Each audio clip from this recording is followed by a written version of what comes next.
చనిపోయిన తర్వాత పార్థసారథి గారు అక్కడికి వెళ్ళి వాళ్ళ కుటుంబ సభ్యులతో మాట్లాడి వాళ్ళ తల్లితో ఒక స్టేట్మెంట్ ఇప్పించి ఏమని సిరిది అప్పలరాజు మా కుమారుని చంపడానికి వాళ్ళ కొడుకు కారణమైతే ఈయన ₹1,00,000 ఇస్తా మా ఇంట్లో వచ్చి పని మంచిగా ఉండు పని చేయని చెప్పినాడు అని చెప్పించి అంటే నీచమైనటువంటి నికృష్టమైనటువంటి ప్రవర్తన చేసినటువంటి వ్యక్తి పార్థసారథి గారు.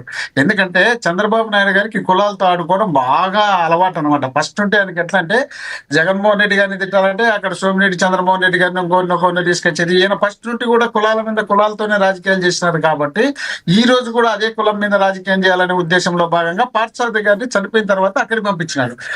నేను అందరం ఒకసారి ఆలోచన చేద్దాం. అక్కడ యాక్సిడెంట్ జరిగింది. యాక్సిడెంట్ జరిగిన తర్వాత ఆ యాక్సిడెంట్ లో చనిపోయినాడు. చనిపోయినప్పుడు అప్పలరాజు కుమారుడు అతను 108 కు ఫోన్ చేసినాడు. పోలీసులకు కూడా అతనే ఫోన్ చేసినాడు. చేసిన తర్వాత దాన్ని మనం పక్కన పెడితే మీరు ఒక మినిస్టర్ గా అక్కడికి వెళ్ళిన తర్వాత వెళ్ళి వాళ్ళ ఇంట్లో కూర్చొని మీరు వాళ్ళకి కావాల్సినటువంటి చెప్పడంతో పాటు ర్యాలీలు నిరసనలు కార్యక్రమాలు చేసే పరిస్థితిని తీసుకొచ్చినటువంటి వ్యక్తులు మీరు మంత్రిగా వెళ్ళినాక ఇంకా ఆ ఇంటికి ఒక వీళ్ళు బాధ పెట్టినటువంటి వ్యక్తులుగా అప్పలరాజు గారు ఎలా పోవాలా, జగన్మోహన్ రెడ్డి గారు ఎలా పోవాలా? మీరు ఆల్రెడీ వాళ్ళను ఫీడ్బ్యాక్ ఇచ్చి పెట్టారు. వాళ్ళు వస్తే ఒకవేళ వీళ్ళని తిట్టండి, వీళ్ళని తిడితే వాళ్ళ మీడియాలో మాకు ఉన్నాయి, ఆ మీడియాలో ఎక్కువ ఎక్స్పోజ్ చేసుకుంటాం, జీవితాంతం ఎలక్షన్ అయిపోయినంత వరకు దీన్ని వాడుకుంటాం. ఇంతకుముందు అతను ఉండే సుధాకర్ ఎవరు అతను సుధాకర్ అనే వ్యక్తి ప్రధానమంత్రిని, డాక్టర్ సుధాకర్ అనే వ్యక్తి జగన్మోహన్ రెడ్డి గారిని ఇద్దరిని రోడ్డు మీదకి వచ్చి తిడితే ఆ రోడ్డు మీద తిట్టినప్పుడు అక్కడ ఉన్నటువంటి పోలీసులు ఒక బాధ్యత కలిగినటువంటి పోలీస్ ఆఫీసర్లుగా ప్రధానమంత్రిని, ముఖ్యమంత్రిని మీరు కరోనా టైంలో రోడ్డు మీదకి వచ్చి తిట్టడం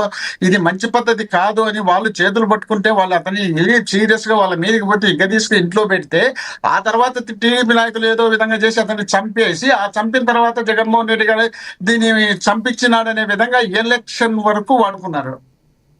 వీళ్ళు ఇష్టం వచ్చినట్టు చేయడానికి వీళ్ళు సిద్ధంగా ఉంటారు. కానీ మేము ఏదన్నా చిన్న పొరపాటు జరుగుతుంటే మా మీద రుద్దడానికి కాసుకొని ఉంటారు. ఇట్లా రాబందులు ఏ విధంగా చనిపోతే పీక్క తిని వచ్చాయి అట్లా పీక్క తినడానికి కాసుకొని ఉంటారు. ఇప్పుడు బాలకృష్ణ గారి ఇంట్లో ఒక కాల్పులు జరిగినాయి. అక్కడ కాల్పులు జరిగి ఒక నిర్మాతకు దెబ్బ జరిగింది. ఆ తర్వాత ఒక హోంగార్డ్ ఎవరు ఉంటే తను చంపేసినారు. చంపేసిన తర్వాత నిజంగా రాజకీయాలు చేయాలనే ఆలోచన మాకు కానీ రాజశేఖర రెడ్డి గారికి కానీ అప్పుడు ఉన్నటువంటి వ్యక్తులకు ఎవరికైనా చంద్రబాబు నాయుడు గారి మీద వ్యతిరేకంగా ఉన్నటువంటి వ్యక్తులు ఎవరికైనా ఉంటే వాళ్ళ కుటుంబం మొత్తం తీసుకుపోయి జైల్లో పెట్టాలా. బాలకృష్ణ గారిని, కొడుకును, కూతుర్ని ప్లస్ భార్యను అందరినీ, ఎందుకంటే ఇంట్లో ఉన్నారు కదా.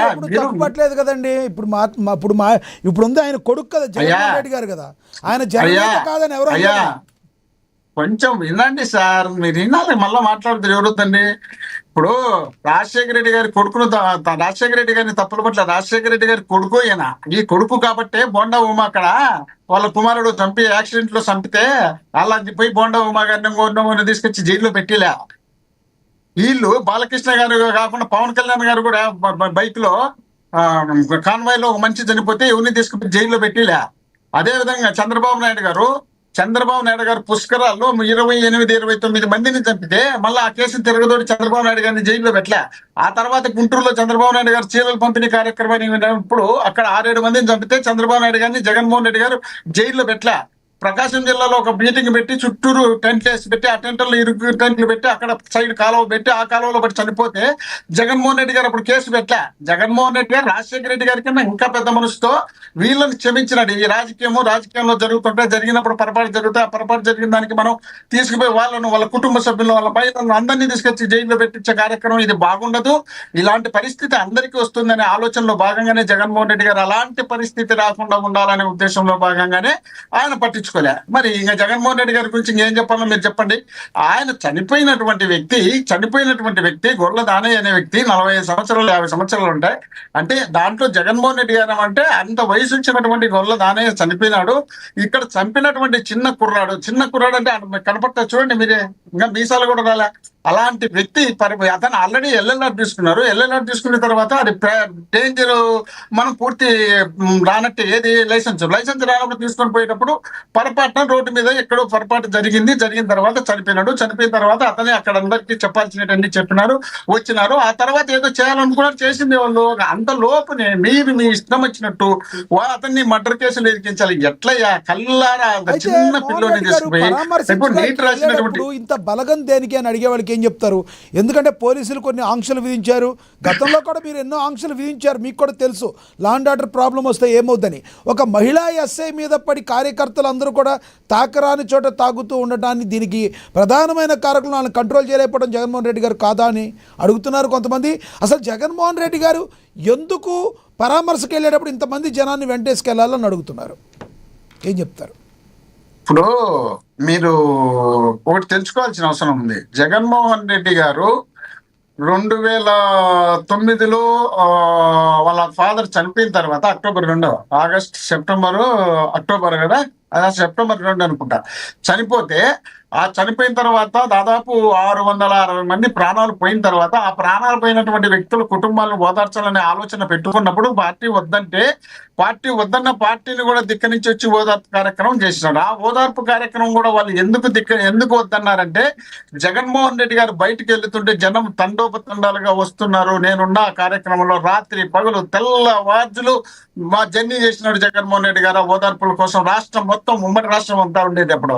అలాంటి పరిస్థితుల్లో వాళ్ళు వద్దన్నప్పుడు కూడా వాళ్ళను వద్దనుకొని పార్టీ వదిలిపెట్టుకొని జగన్మోహన్ రెడ్డి గారు బయటకు వచ్చినాక జగన్మోహన్ రెడ్డి గారి మీద ఒక ప్రత్యేకమైనటువంటి క్రేజ్ జగన్మోహన్ రెడ్డి గారి మీద జనంలో ఉంది. జగన్మోహన్ రెడ్డి గారు బయటకు వస్తే విపరీతంగా జనాలు వస్తారు. అది వాళ్ళ అదృష్టం అబ్బా. వాళ్ళను మనం పెట్టుకొని జగన్మోహన్ రెడ్డి గారు లారీలు పెట్టి జనాలు దొరించుకున్నాడా? ఇప్పుడు చంద్రబాబు నాయుడు గారు మొన్న పోతాడు, నర్సీపట్నం ఎక్కడో పోతున్నాడు, ఈగలలో వాళ్ళ మరి ఏం చేయమంటావు? ఎవరు కర్మ వాళ్ళది, ఎవరు అదృష్టం వాళ్ళది, దాన్ని దీని మనం పోల్చుకుంటాం. ఆయన బయటకు వస్తే జనం వస్తారు. ఆయన చిన్నప్పటి నుండి ఆయనతో ఫాలో అవుతున్నా, నాకు తెలుసు ఆయన గురించి. ఇప్పుడు ఎవరినో పిలిచి ఎవడో రాండి మీరు జనాలు నాటి జగన్మోహన్ రెడ్డి వస్తున్నాడు, మీరు వచ్చి రోడ్డు నిలబడండి అందరూ నిలబడమన్నా కూడా జనాలు ఈ కాలంలో చూసే పరిస్థితిలో లేరు. ఇష్టం లేకపోతే ఎవడో చూసినాం అన్నట్టు పోతారు. ముఖ్యమంత్రులు మంత్రులు పోతాంటే పట్టించుకునే పరిస్థితి లేనప్పుడు జగన్మోహన్ రెడ్డి గారికి జనం అంత పట్టించుకోవాల్సిన అవసరం ఏముంది అనుకోవచ్చు కదా. జగన్మోహన్ రెడ్డి అంటే జనం మంచి, జనం అంటే జగన్మోహన్ రెడ్డి మనుషులు.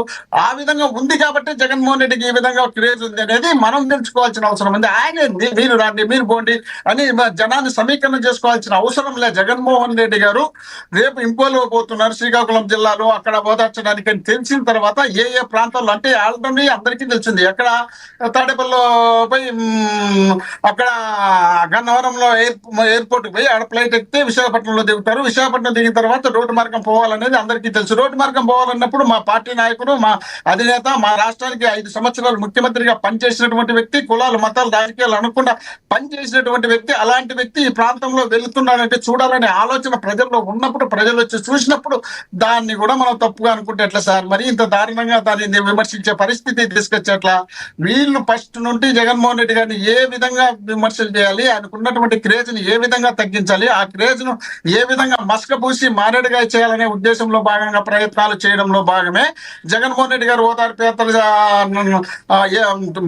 పశ్చిమ గోదావరి జిల్లాను, ఖమ్మం జిల్లాను పూర్తి సక్సెస్ అయిన తర్వాత అప్పుడు చంద్రబాబు నాయుడు గారు, కాంగ్రెస్ పార్టీ రెండు కలిసి వీళ్ళు పోయి చిదంబరం గారిని పట్టుకొని జగన్మోహన్ రెడ్డి గారి మీద మేము కేసును పెట్టించాం, మీరు ఆ కేసులను అమలు చేయించండి, దాని మీద విపరీతమైనటువంటి టార్చర్ పెడితే జగన్మోహన్ రెడ్డి గారు డౌన్ అయిపోతారు, డౌన్ అయిపోతే మీ కాంగ్రెస్ మీకుంటుంది, మా తెలుగుదేశం మాకుంటుంది, మధ్యలో ఈ జగన్మోహన్ రెడ్డి అనే వ్యక్తి వచ్చి చాలా ఇబ్బందికరమైనటువంటి పరిస్థితి వస్తుందని రాజకీయాలకి రాకమునిపై ఆయన మీద 1,00,000 కోట్ల అవినీతిని పెట్టినటువంటి పెద్ద మనుషులు ఆంధ్రప్రదేశ్ లో ఉంటే మీరు ఏ విధమైనటువంటి అభిప్రాయాలతో వీళ్ళు ఉన్నారనే దానికి మనం గుర్తు చేసుకోవాల్సిన అవసరం ఉంది. కాబట్టి ఈ పరిస్థితి వాళ్ళల్లో ఉంది కాబట్టే జనం ఏమనుకుంటున్నారంటే వీళ్ళు ఈ రాష్ట్రానికి అవసరం లేదు, వీళ్ళు ముఖ్యమంత్రిగా ఉంటే రాష్ట్రం సర్వనాశనం అవుతుంది కాబట్టి ఈయన గెలిపించకూడదనే ఆలోచన ఉన్నప్పుడు ఆయన ఏం చేస్తారంటే ఎక్కడ గాలి వెళ్తుంటుందో ఆ గాలికల్లో ఎదురు చూస్తూ ఉంటారు ఎలక్షన్ వరకు. ఎలక్షన్ వరకు ఏ పని చేయరు. ఎలక్షన్ టైంలో కరెక్ట్ గా వచ్చినప్పుడు ఉంటే రాష్ట్రం సర్వనాశనం అవుతుంది అనుకుంటేనే అవతల వాళ్ళకి అవకాశం ఇస్తారా? మరి గతంలో కూడా అలా అనుకునే మీకు అవకాశాన్ని ఇవ్వలేదంటారా? 24లో మాకు అవకాశం కాదండి.